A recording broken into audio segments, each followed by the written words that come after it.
International criminal court ICC ने यह बोला है कि साहब हम वारंट जारी करेंगे अरेस्ट करने के लिए हमास के लीडर याह्या सिनवार का। तो हम चाहते हैं कि यह अरेस्ट हो जाए। उसके ऊपर चार्ज करे हैं, आपने अटैक करा, आपने सेक्सुअल असॉल्ट करा, आपने रेप करा, आपने हॉस्टेजेस लिए, ठीक है जी, आपने बंदी बनाए लोगों को और आपने इनोसेंट लोगों को मारा। यह तो हमास के ऊपर चार्जेस हैं। और बेंजामिन नेतन्याहू के ऊपर क्या चार्ज उन्होंने लगाया है कि आपने ह्यूमैनिटेरियन एड रोकने की कोशिश करी, आपने सिविलियन एरियाज में बमबारी करी और आपने जानबूझ के सिविलियंस को टारगेट करा, उनको जान से मारने की मंशा से। समझ गए दोस्तों इंटरनेशनल क्रिमिनल कोर्ट का जो प्रोसिक्यूटर है, उस प्रोसिक्यूटर का नाम करीम खान है और करीम खान ने यह एप्लीकेशन फाइल कर दिया है। अब वो कोर्ट से चाह रहा है कि इनके खिलाफ अरेस्ट वारंट हो और इजराइल के डिफेंस मिनिस्टर योआव गैलांट के खिलाफ और हमास के लीडर मोहम्मद दियाब इब्राहिम अल मरसी और इस्माइल हानिया, इन सब के खिलाफ इनको अरेस्ट वारंट चाहिए। हमास ने बोला यह सब बकवास है, हम इन चीजों पर भरोसा नहीं रखते और बोला है कि इजराइल अग्रेसर है, इजराइल ऑक्यूपायर है और इंटरनेशनल क्रिमिनल कोर्ट ने इजराइल के खिलाफ एक्शन लेना चाहिए, हमारे खिलाफ एक्शन नहीं लेना चाहिए। और इजराइल ने बोला है कि पॉलिटिकल आउटरीच है, यह हमें नहीं रोक सकते, हम तब तक नहीं रुकेंगे जब तक हम पूरी तरीके से हमास को बर्बाद नहीं कर देते। जब इजरायली कहते हैं कि हमास को जड़ से उखाड़ देंगे, परमानेंटली खत्म कर देंगे, यानी कि फिर इस हाल में हमास रहेगी या नहीं रहेगी कि दोबारा हमास जन्म न ले पाए 5 साल बाद, 10 साल बाद, 20 साल बाद। The idea of Hamas has to be wiped out. और अगर उसके लिए उनको ईंट से ईंट बजानी हो एरियाज की, तो वो ईंट से ईंट बजाने को तैयार हैं। देखिए बात यह दोस्तों कि इजराइल को कंडेम तो बहुत लोग कर रहे हैं, पीस और सीजफायर की सब लोग बात कर रहे हैं, 2 स्टेट सोल्यूशन की सब लोग बात कर रहे हैं, लेकिन आपने एक बात नोट करी है, कोई इजराइल को फिजिकली रोकने की कोशिश नहीं कर रहा। कोई इजराइल को फिजिकली रोकने की कोशिश नहीं कर रहा। इजराइल दंदनाता फिर रहा है। इजराइल ने गाजा पट्टी में बमबारी करी, रफा के अंदर घुसा है, मरकावा टैंक्स लेके दमादम मस्त कलंदर कर दिया। कोई रोक नहीं रहा इजराइल को। क्यों? अब मैं आपको बताता हूं क्यों। क्योंकि कोई रूस को भी नहीं रोक रहा। रूस भी दंदनाता फिर रहा है यूक्रेन के अंदर। 25% यूक्रेन की टेरिटरी ले ली। हां, लोग यूक्रेन को पैसा दे रहे हैं, हां, लोग यूक्रेन को हथियार दे रहे हैं, हां, लोग यूक्रेन को पॉलिटिकल और डिप्लोमेटिक सपोर्ट दे रहे हैं। ये बात सच है। लेकिन क्या किसी ने अपने ट्रूप्स वहां पे डाले जमीन पे कि भाई यूक्रेनियंस हमारे भाई हैं, ये परेशान है, हम इनके साथ कंधे से कंधा मिला के रूस के खिलाफ? नहीं, नोबडी विल डू इट।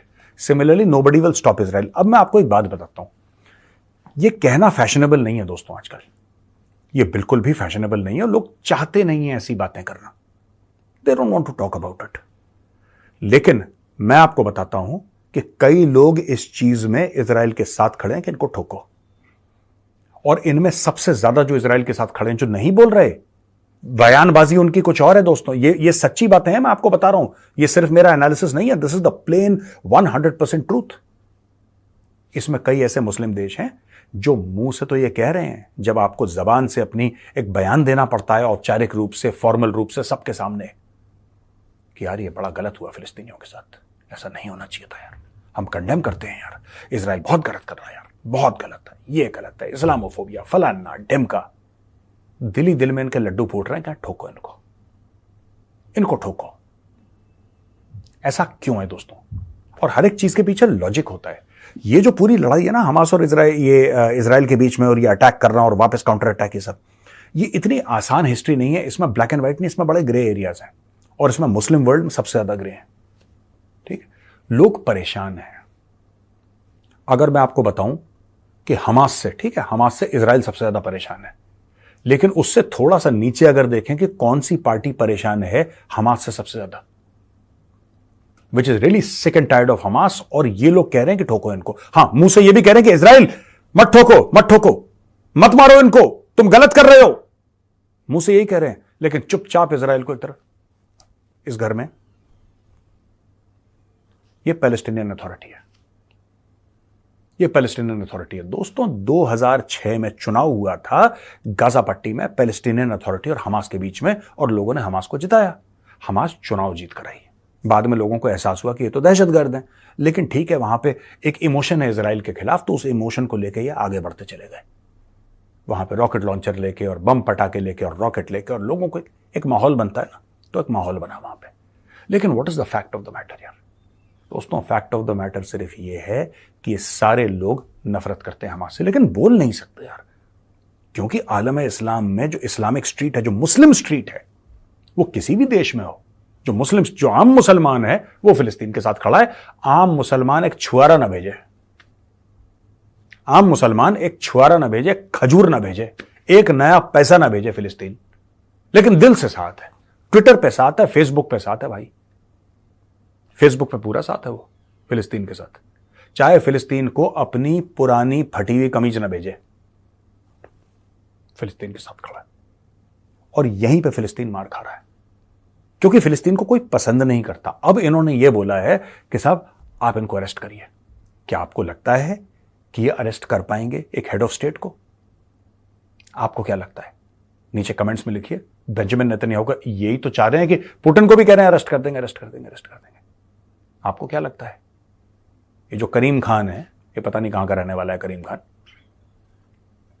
आपको क्या लगता है करीम खान जी अपना वारंट लेके जाएंगे तेल अवीव, बोलेंगे ये बेंजामिन नेतन्याहू को अरेस्ट करो? पतंग उड़ा देगा इजराइल इनकी, इनको पता नहीं लगेगा इंटरनेशनल क्रिमिनल कोर्ट कहां था, कहां चला गया। तो ये सब कहने वाली चीजें होती हैं दोस्तों, ये सब कहने ऐसी सुनने वाली चीजें होती हैं, इनमें कुछ दम नहीं। और आखिरी पॉइंट मैं आपको बता दूं,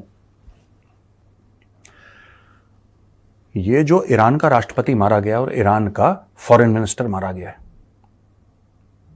कल जो मैंने बात बोली थी ना, अब वो सोशल मीडिया पे तूल पकड़ रही है और धीरे धीरे लोग कह रहे हैं कि यार हो ना हो इजराइल ने निपटाया हो। प्रूफ किसी के पास नहीं है, लेकिन जिस तरीके से इजराइल ने मना करा ना दोस्तों, जिस तरीके से दोस्तों मौत हुई रईसी की, जिस तरीके से इजराइल ने मना करा, फिर तभी दिमाग में घंटियां। वो मरा नहीं, उसके एक घंटे बाद ओ हमने कुछ नहीं करा, हमारी तरफ मत देखो ऐसे। अच्छा, कोई इजराइल को बोल भी नहीं रहा था कि तुमने मार दिया, इजराइल ने पहले ही बोल दिया कि हमने कुछ नहीं करा, हमें ऐसे मत देखो।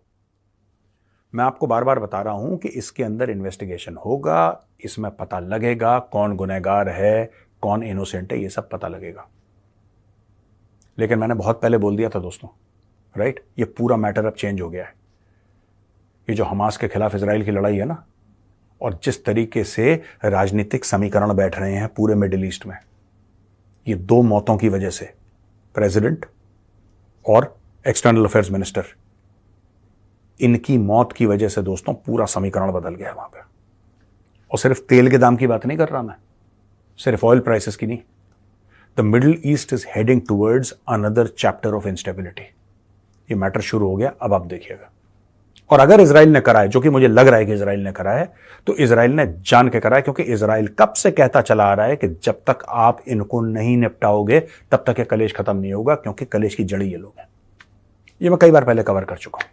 तो अब देखते हैं अरेस्ट वारंट मिलता है कि नहीं मिलता है। जो करीम खान जी जो चाह रहे हैं कि अरेस्ट कर देना, इनके अंदर से बिल्कुल गांव के सरपंच वाली फीलिंग आ रही है कि अब मैं चला जाऊंगा और मैं सब कर दूंगा। देखते हैं क्या करते हैं। ये जाते हैं टेल अवीव वारंट लेके कि mister Netanyahu you are under arrest sir. नमस्कार दोस्तों, स्वागत है आप सभी का हमारे चैनल पर। आप देखते अपराध न्यायालय के हालिया बड़े फैसले की, जिसने पूरी दुनिया में हलचल मचा दी है। आईसीसी ने हमास नेता सिनवार, इजरायली प्रधानमंत्री बेंजामिन नेतन्याहू, इजराइल के रक्षा मंत्री योआव गैलेंट और दो अन्य हमास के नेताओं के खिलाफ गिरफ्तारी वारंट जारी किया है। आइए जानते हैं कि आखिर क्या है मामला। आईसीसी के मुख्य अभियोजक करीम खान ने सोमवार को एक बयान जारी किया, जिसके बाद उन्होंने इन नेताओं पर 7 अक्टूबर को इजराइल पर हुए हमलों और उसके बाद गजा में हुए युद्ध से संबंधित गंभीर आरोप लगाए हैं। इन आरोपों में युद्ध अपराध और मानवता के खिलाफ अपराध शामिल हैं। वहीं पर सिनवार, हानिया और अल मसरी पर जो आरोप लगा है वो है विनाश, हत्या, बंधक बनाना, हिरासत में बलात्कार और यौन उत्पीड़न की।